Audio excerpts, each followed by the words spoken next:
Good morning. Jersey Shore, House Street Beach in Bayhead. Can you see the flags? They're blowing. There's a west wind. That means I just went for a swim, but there's flies. Oh, fighting flies. So I just have to share it with you guys. I posted before. I saw this guy on a bicycle this morning. I couldn't even catch up to him. He was ahead of me. He passed me. He was ahead of me going really fast, and he was juggling.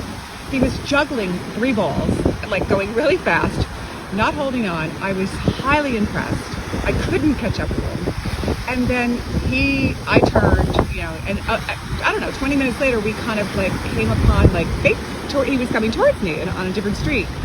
And I stopped him. I said, please. And I took a video. So I posted that. So it's really pretty cool. But it turns out this guy, 65 years old, and he can juggle without, holding on to the handlebars and juggling.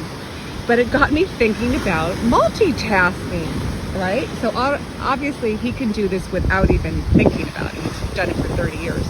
But here's the thing with multitasking, which I have been trying so rigorously the last,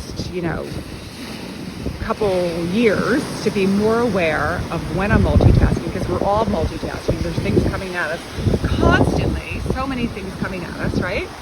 And like I used to pride myself on multitasking. I'm like, oh my gosh, I can do 3 things at once. But here's the thing: if you are on the phone and doing something else, and you're cooking, or you're texting or emailing while you're doing something else, and this is what happens. It's actually the research. It's true.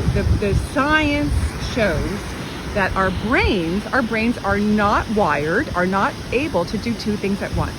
All right. So it goes back and forth, back and forth, back and forth, and it's actually draining, and kind of like, I'll say for me, like stressful or overwhelming. It kind of like becomes like it produces like a low level. I don't know if it's anxiety, but it definitely creates stress.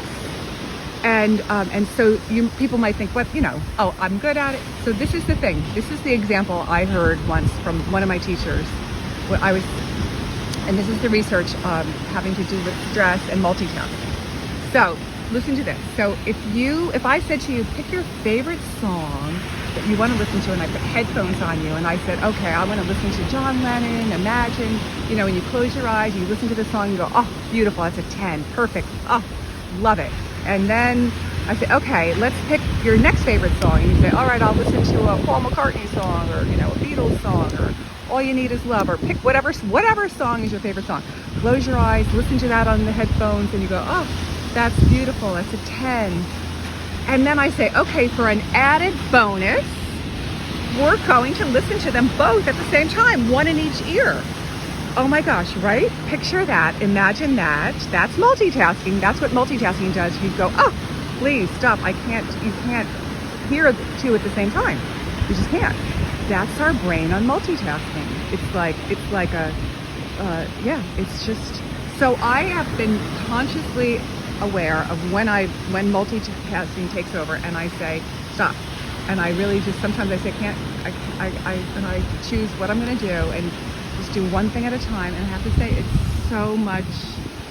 it's just creates much more flow and ease, and it's just it's a practice, because we all want to kind of like get things done and get 2 things, but anyway, that's what I got thinking of today after I saw the juggler on the bicycle. And I wouldn't recommend trying that, juggling and bicycling riding, but do one thing like the surfers. They are out there and they're just focusing on the wave. I bet you they're not like thinking about what else they got to do, or they're not like,